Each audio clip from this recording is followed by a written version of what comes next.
A very warm welcome to all our viewers in Nigeria and around the world to Global TV's News Prime, live in Nigeria's capital, Abuja. My name is Judith Peters.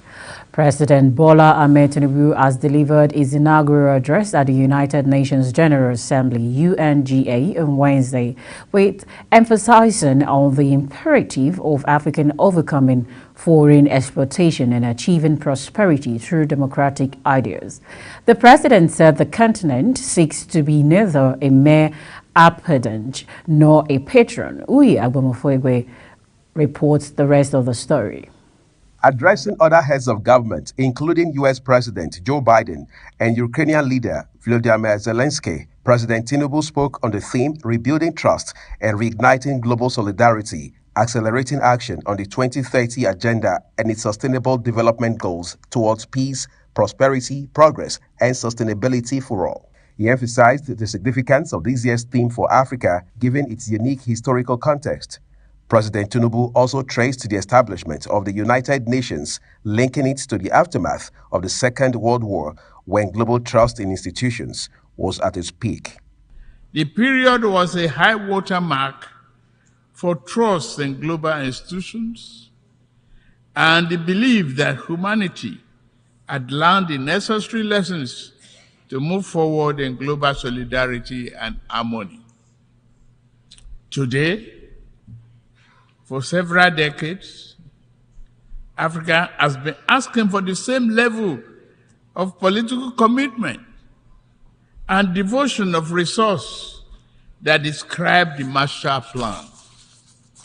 Tinubu attributed Africa's challenges to failures in good governance and decried the impact of broken promises, unfair treatment, and exploitation from abroad on the continent's progress.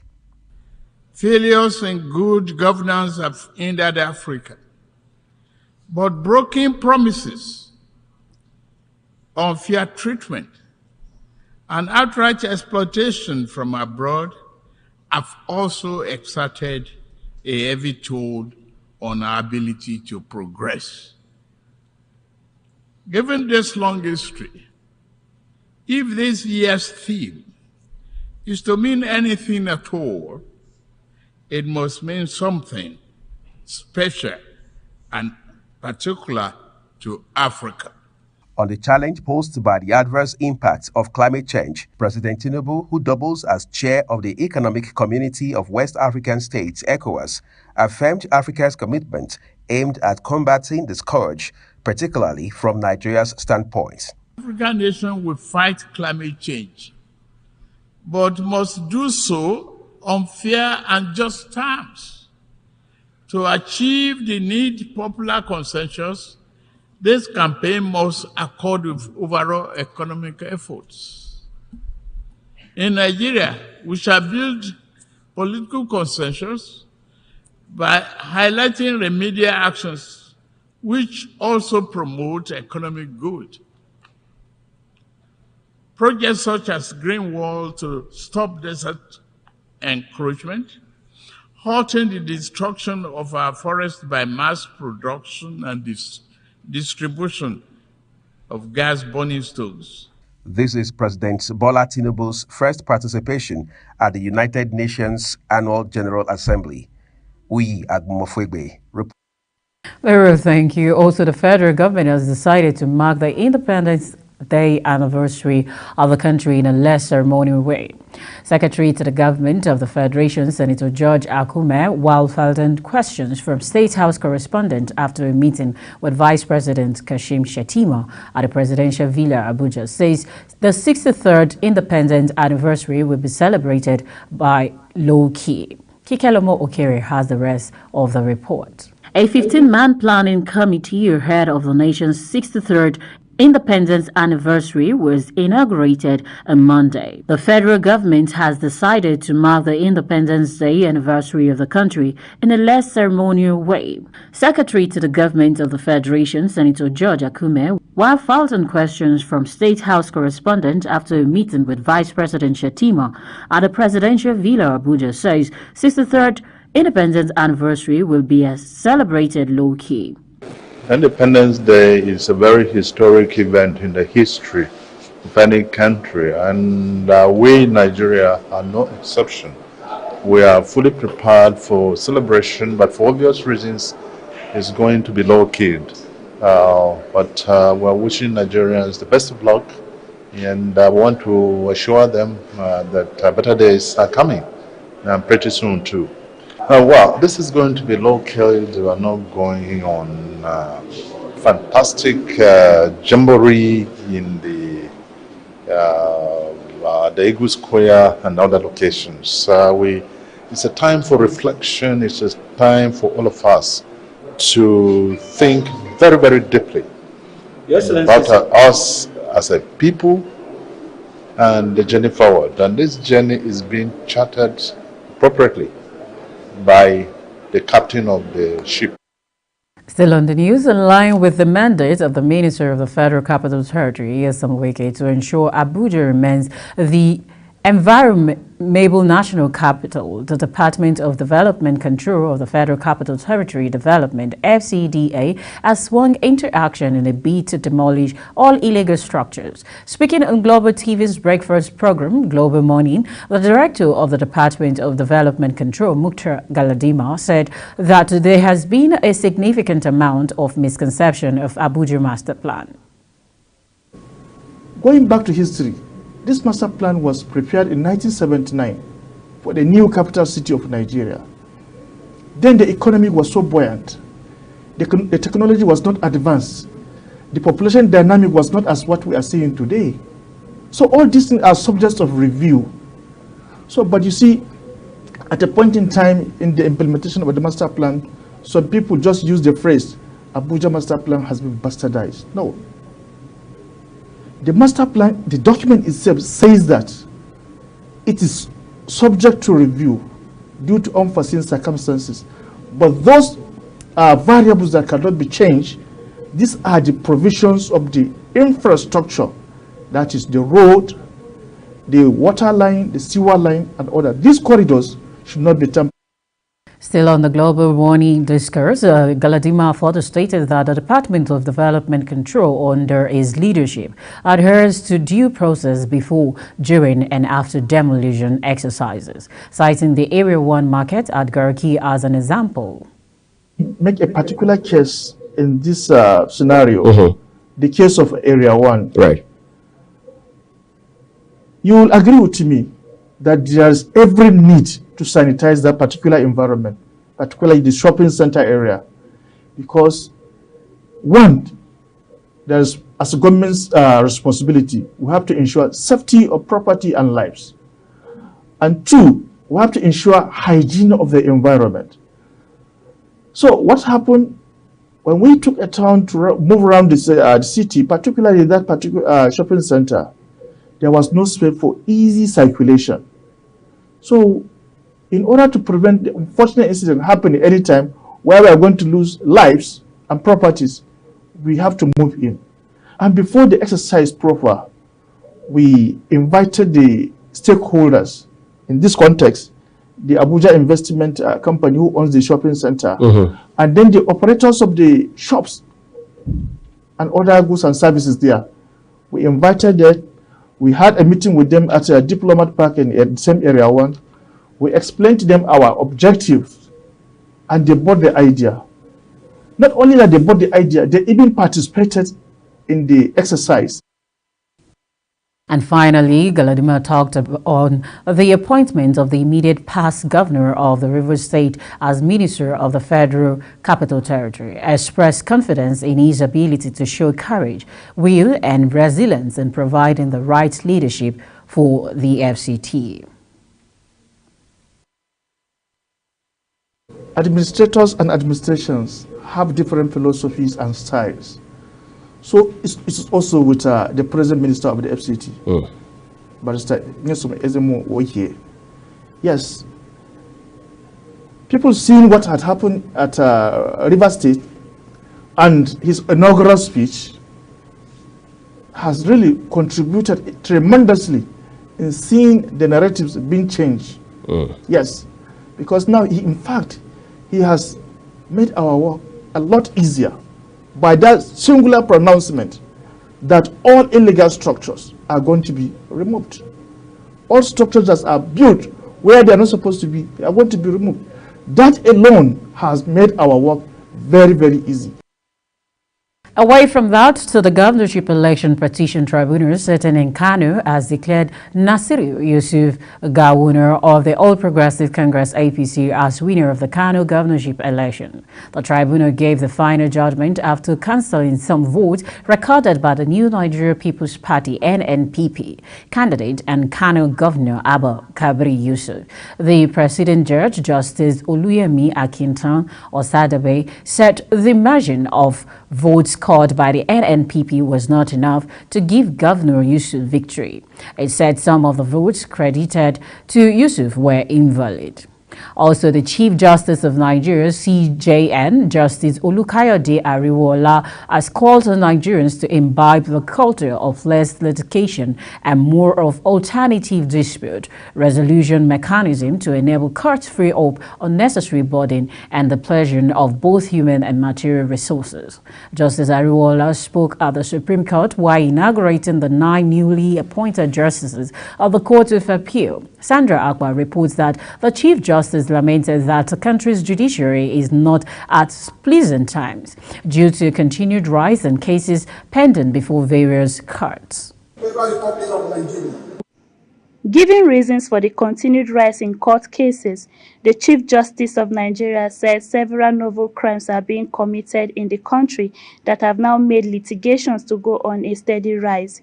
He laments that Nigeria continuously ranks among the most litigious countries in the world. Today's ceremony is an indication of the times that we are currently in. Several novel crimes are being committed in the country that have now made litigations to go on a steady rise. Political cases, especially, are taking a monumental toll on our dockets. Indeed, the times we are in are not pleasant, to say the least. No court in the land is spared of this.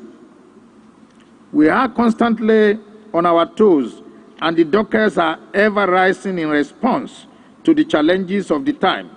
The Chief Justice of Nigeria warned the new appeal court justices to avoid running foul of the law by running away from all forms of corruption and temptations. He reminded them the oath administered on them to assume office as justices of the Court of Appeal is a solemn pledge and commitment to good conduct in the course of their adjudication, especially as senior judicial officers in the appellate courts. In life, gifts and wealth that are not worked for, which are by extension undeserving, are always destructive and calamitous in nature. I pray that your Lordship don't fall into such snare in the course of your accession to the pinnacle of your career. You must, against all odds, conduct your affairs within the ambit of the law and the oath that you have just been administered on you. The level of public scrutiny of your conduct will, henceforth, assume astronomical dimension, because you have willingly taken up appointment that will strategically place you perennially in the eye of the storm. While urging the newly inaugurated justices to redouble their efforts and dialogue properly with their conscience, the Chief Justice of Nigeria further admonished your lordships to flee from temptations in disguise, saying their reputation and integrity matter much and count enormously in their rise to honor and fame in life. Sandra Akpa reporting for Global TV News. All right, thank you, Sandra Akpa. Away from that, let's now take a look at some business news coming to you live from Nigeria's capital, Abuja. The exchange rate between the naira and the dollar plunged to a record low, 983 naira per dollar at the black market based on quotes received by Nairametrics on Wednesday, as currency traders said there are no dollar to sell. This represents a 2.93% drop when compared with the 955 naira per dollar that it traded the previous day as the foreign exchange crisis in the country continued unabated. This also shows a substantial depreciation from the 950 naira per dollar that it traded last week, as the Central Bank of Nigeria (CBN) appears to be still struggling to stabilize the foreign exchange market despite its various policy pronouncements. Recall that in mid-August, the dollar was quoted as low as 955 naira per dollar, stoking fears among investors that the exchange rate might plummet to 1,000 naira per dollar. This, however, appreciated at some point to 840 naira per dollar after the Airpeace Bank warned speculators about potential major losses due to the policies it hopes to introduce. Also, the Commission of the Economic Community of West African States, ECOWAS, has indicated that construction of the 1028-kilometer Abidjan-Lagos Highway project is set to commence in January 2024, beginning with the procurement for the main construction and the actual construction work at a workshop convened in Lagos by the Project Implementation Unit of the Commission's Spectral Development Initiative to exchange ideas and comprehensively assess the highway project physical, economic, and social aspect. The chairman of the Special Development Initiative, Ebere Izunowi, reviewed that experts from 5 member countries, namely Nigeria, Ghana, Togo, Benin Republic, and Côte d'Ivoire, were convened to discuss the project aimed at transforming the lives of people living along this corridor. He emphasized that transport infrastructure has been accorded top priority in the ECOWAS Commission programs. He further disclosed that the project was deliberated upon and approved during the meeting of the heads of state. Finally, the World Bank says the coup d'etat in Niger may put additional pressure on Nigeria and other West African nations' food market. According to the Global Bank, the Nigerian coup d'etat puts an additional 7 million people at risk of falling into the severe food insecurity in the region against a backdrop of soaring commodity and staple food prices, and severe food insecurity already affecting 3.3 million people during the lean season. Still, the bank stated this in its September food security update, where it says while describing the implication of economic and financial sanctions, the Economic Community of West African States and the West Africa Economic and Monetary Union imposed on the country. The Washington-based bank stated that food prices increased by up to 21% in August in Niger. It's noted that this limited poor households' access to food and their ability to meet their dietary needs. The coup leaders have already put an end to the single window system set up by Mohamed Bazoum to limit embezzlement of funds and corruption in the public administration. And as a result, there are palpable fears that revenue from customs and tax services is again paid into the public treasury account, which will allow the junta to freely plunder public funds. You're watching Global TV's News Prime, coming to you live from Nigeria's capital, Abuja. We're on StarTimes channel 276. Kindly follow us across our social media platform using the Global TV NG and other handles now showing on your TV screen. When the News Prime returns, Premier Charles Dema opens up on his time at the French club. We'll tell you about this and more right after this break. Please don't go away.